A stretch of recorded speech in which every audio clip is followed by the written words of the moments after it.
Fala aí, beleza? Você deve ter notado alguma coisa diferente, realmente. Só que não estamos aqui para falar de mim, embora eu tenha realmente mudado o meu visual, mudei muita coisa na minha vida, uma fase de mudanças. Aí deve estar se perguntando, caramba, ele saiu da igreja, resolveu mudar tudo na vida dele.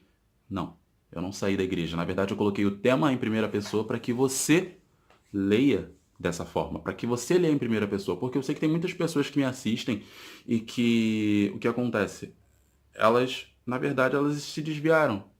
Ou seja, elas conhecem a verdade, só que parece que a verdade ainda não libertou elas. Parece que elas não conheceram verdadeiramente, não conheceram profundamente. Eu quero trazer isso para você.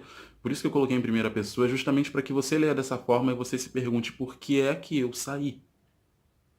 E às vezes a gente se pergunta tanto do porquê que a gente saiu, porquê que a gente se afastou, e quando vai ver, a gente percebe que são motivos fúteis que nos tiram. Por exemplo, em Romanos 8, acho que é Romanos 8, do 35 ao 39, tem aquela série de perguntas, né? O que me separará do amor de Deus? A fome, a nudez, isso, aquilo, enfim, nem anjo, nem potestade, nada pode me separar do amor de Deus. Mas aí ele está escrito ali que tem a perseguição, ela pode nos separar do amor de Deus. E uma das coisas que tem afastado muita gente da presença de Deus, muita gente de dentro das igrejas, o que tem sido? A perseguição. Só que não é uma perseguição externa, é uma perseguição interna. Ou seja, tem muito crente, tem crente tirando crente de dentro da igreja. E talvez você tenha se afastado por causa disso. Eu mesmo tenho amigos, os quais eu olho, às vezes eu estou dentro da igreja, eu olho para o local onde ele ficava sentado, adorando comigo, e cara, o banco está vazio, não tem noção da tristeza que me dá. Isso realmente é muito ruim. E aquelas pessoas que machucaram, que magoaram, eles ainda estão lá dentro e ainda magoando em si outras pessoas. Isso realmente é chato, é complicado de se lidar.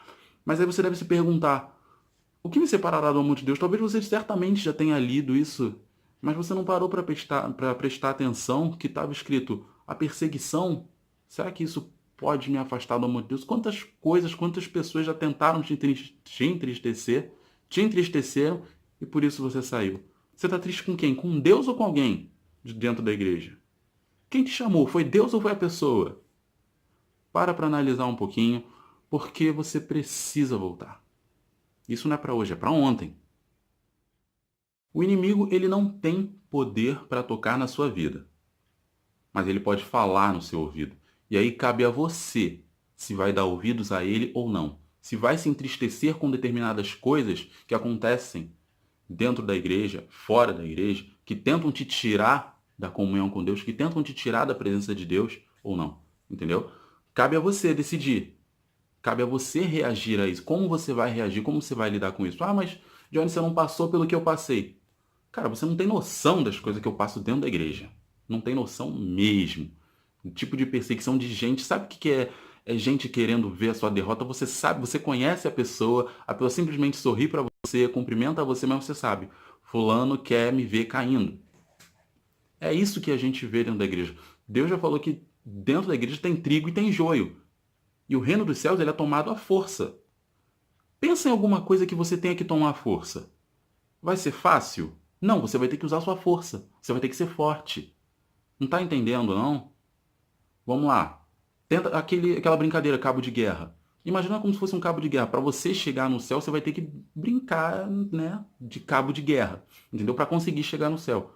É fácil? Tudo bem que a gente brincava disso quando era criança, mas a nossa força era meio pareada, né, com as outras crianças. Agora imagina isso com gente tentando tirar de dentro da igreja. A tua força física que você tem, brincar de cabo de guerra, já não vai ser mais uma brincadeira. Entendeu? O reino dos céus ele é tomado à força e você vai ter que lutar com gente tanto de fora quanto de dentro da igreja. Mas aí o que você faz? Você combate com Bíblia. É assim que você vence. Mas aí o que acontece agora, você muda a desculpa. Vamos lá. Deus não me aceita. Eu já ouvi bastante isso. Agora eu tenho um vício, eu tô com um problema e, enfim, Deus não me aceita. Como é que é? Como assim Deus não te aceita? Desculpa a palavra, mas você tá maluco? Como assim Deus não te aceita? Claro que Deus te aceita. Se tem algumas pessoas dentro da igreja que não se conformam com a sua presença, isso é problema delas e não seu com Deus. entendeu? Tem gente que não gosta de mim dentro da igreja. O problema é deles. Quem me chamou foi Deus. Eu vou continuar, queira eles ou não. Entendeu? E quando alguém vem tentar falar de alguma coisa de mim, poxa, aí, Johnny, já parou com aquilo, então já fez isso. Tem gente que às vezes provoca. E o que você pode fazer? A irmã veio perguntar para você, ah, e aí, conseguiu se livrar daquele vício? Ah, sim, tô conseguindo, irmã, graças a Deus. É, tem que parar sim. Mas e a irmã já parou de fazer fofoca? A irmã tá 30 anos na igreja e não evolui como cristã, né? Tá na hora, né, irmã? Tem que mudar um pouquinho. E joga na cara mesmo, só que com Bíblia. Ah, que isso, irmão, tá sendo grosso e arrogante. Não tô sendo grosso e arrogante, irmão. A gente tem que chegar no céu junto. E aí? E a irmã perguntou pra mim se eu tô melhorando. Eu também quero saber da vida da irmã. E a irmã tá melhor? A irmã conseguiu? Vai te achar grosso, vai te achar ignorante? Meu amado, cada um luta com as armas que tem. E a nossa arma é a Bíblia. Você vai para a Bíblia e combate com isso. Quantas coisas eu já combati dentro da igreja? Você não tem noção de coisas. Tá, talvez você tenha um pouquinho de noção. Alguns amigos meus até sabem um pouquinho de coisas que eu combato dentro da igreja. Como, por exemplo, o fato de ter, enfim, muitos eventos e a gente tem se preocupado mais com eventos do que com salvação. Esse é um dos grandes problemas da igreja atual, pelo menos aqui eu vivo. Eu falo da que eu vivo. Eu estou na Assembleia atualmente. E o que acontece? A gente se preocupa demais com eventos. E tem se preocupado de menos realmente com a salvação. E ainda falando de pecado. Vamos lá. Deus não te aceita. Vamos lá, vamos mudar isso. Deus te aceita sim. Só que tem que ter algumas mudanças na sua vida. Ah, mas eu tenho que mudar? Tem que mudar. Existem regras. A Bíblia tem regras. Para Deus tem regras. Você quer ir para o céu? Você vai ter que entrar de um jeito. Entendeu? E o que você tem que fazer? Se arrepender, confessar, deixar e seguir a Deus. Ponto final. É isso que tem que fazer. Deus não está preocupado com o seu intelecto, com o que vão falar de você. E, mas tem gente que ainda fala de mim. Deus jogou o seu pecado no lago do esquecimento. Ponto final. Você começa agora uma nova vida, uma nova etapa. Ah, mas eu ainda estou sendo liberto disso. Você vai ser liberto aos poucos, filho. Algo que eu ia falar num outro vídeo, já posso até adiantar um pouco agora, é o fato da nutrição espiritual. Uma vez eu me perguntei, né? Melhor, eu orando, perguntei para Deus por que é que eu não tinha a mesma força espiritual, a mesma força que eu tenho de força física, né? E durante muito tempo perguntando isso, depois eu até esqueci, depois Deus me respondeu assim, caramba, aquela pergunta que eu fiz há trocentos anos atrás, Deus me respondeu agora. Mas realmente assim, eu já tinha maturidade para poder entender. Que foi o quê? Você não é forte espiritualmente como é forte fisicamente, porque você não se alimenta e não se exercita da forma que você faz isso fisicamente. Quantas vezes você e eu, quantas vezes a gente come por dia? Comer comida, vamos lá. Café da manhã, almoço, lanche, janta. Agora, quando eu estou treinando e estou em fase de cutting, né, que é para secar a gordura mesmo, cara, ou então eu exige um treinamento mais forte. Enfim, tem pessoas que treinam que comem de 3 em 3 horas. Cara, a gente come muito mais.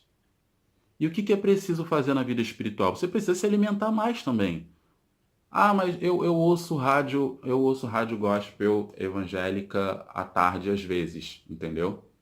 E vou aos domingos na igreja. Você acha que você se alimentar onde, filho?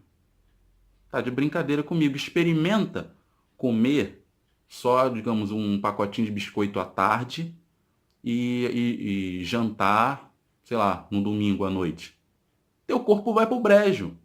Por que você acha que a tua vida espiritual tem que ser diferente? Você precisa se alimentar, senão você vai ficar fraco e vai sair realmente da igreja por qualquer coisa. E foi isso que aconteceu com você. Você saiu simplesmente porque estava fraco. O inimigo se aproveitou e te ofereceu alguma coisa te ofereceu um alimento que não é bom para você, mas você aceitou e agora você acabou saindo. Mas você precisa voltar, porque Deus tem coisa muito melhor para sua vida. Assim como ele tem para a minha, ele tem para a sua também. Mas vamos lá, voltando a falar de pecado. Deus te aceita? Deus te aceita da forma como você estiver. Vai haver mudanças? Vão haver mudanças, mas de acordo conforme você for se alimentando melhor. Tá me entendendo? Então, a partir de hoje, você vai começar a se alimentar melhor. Você vai voltar para a igreja, vai voltar para Cristo. Ah, mas eu nunca me afastei de Cristo. Se você se afastou... Não vou falar isso aqui. Enfim, você vai voltar, entendeu? E vai passar a se alimentar melhor. Por quê? Porque quando o inimigo usar a serpente, não se esqueça de que a serpente ela não estava fora do paraíso, ela não estava fora do Éden. Ela estava dentro do jardim, com Adão e com Eva. E ainda assim o inimigo usou a serpente. Por que você acha que ele não vai usar alguém que está do teu lado dentro da igreja? A palavra de Deus diz que a gente tem que tomar cuidado para que ninguém tome a nossa coroa. Se alguém toma a nossa coroa, essa pessoa está do nosso lado. Você acha que alguém de fora alguém de longe vai tomar a coroa? Para pegar a coroa, que coroa fica na cabeça. Ou seja, para pegar alguma coisa na minha cabeça, a pessoa tem que estar do meu lado. Então você vai voltar para a igreja, vai passar a ler mais Bíblia, porque você vai se alimentar mais e melhor. E se alguém vier falar de você, você vai combater com Bíblia. Igual jogo de tênis, pá, pum, pá, pum. Tá me entendendo? Porque senão você vai ficar nessa fraqueza. Porque o inimigo pode te oferecer coisas para você comer? Pode. Mas só vai encher barriga. Te alimentar? Não vai te alimentar. Então você vai passar a orar mais, você vai ler mais a Bíblia.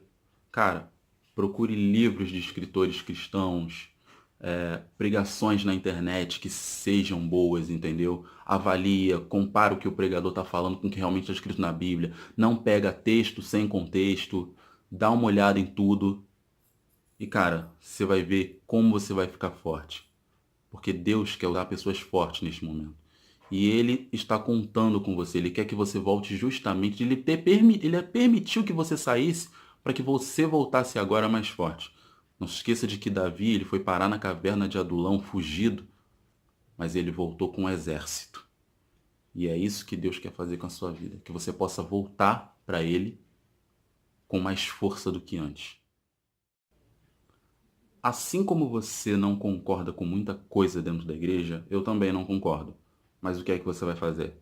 Vai ficar simplesmente parado, vai deixar isso para lá ou vai combater? Deus me chamou para combater, Deus tem chamado você também. Agora está na hora de você voltar. E você vai voltar mais forte, mais maduro e mais sábio. Quando alguém perguntar alguma coisa para você, quando alguém quiser combater, quiser bater em você, você vai rebater com Bíblia. Se você gostou do vídeo, se você quer compartilhar, compartilha, deixa seu like e a gente vai falando mais sobre o reino. E se você me conhece, pessoalmente eu espero ver você lá na minha igreja. Já é? Vamos adorar junto, porque a gente está junto para combater tudo que acontece de errado dentro e fora da igreja. Valeu, a gente se vê, a gente se fala.